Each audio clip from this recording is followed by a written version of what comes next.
Ceci est un crocodile en 3 dimensions. Vous ne croyez pas?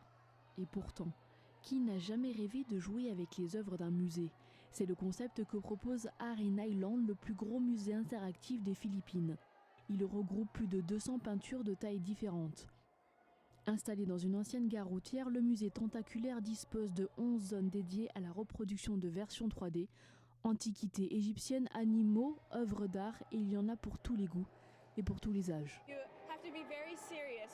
Normalement, dans certains musées, vous devez être très sérieux. Dans ce musée, vous pouvez vraiment vous laisser aller et je pense que c'est une bonne idée. Cela vous fait encore plus apprécier l'art.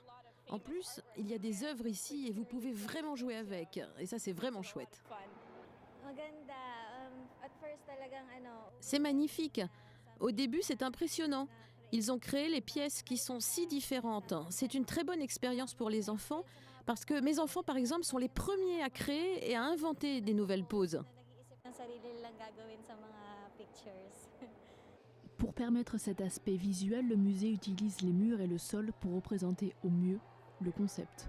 Art in Island est un musée interactif en 3 dimensions, ce qui encourage les gens à faire partie de l'art. Donc ici, les œuvres ne sont pas forcément terminées si vous n'êtes pas avec elles ou si vous ne prenez pas de photos avec.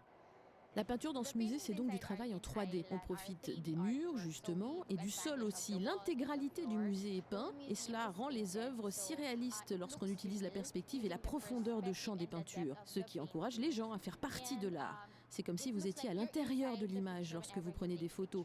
C'est pourquoi nous appelons cela de la 3D. Le musée est ouvert en décembre 2014. Les tableaux ont été créés par 4 graphistes philippins et 18 peintres coréens.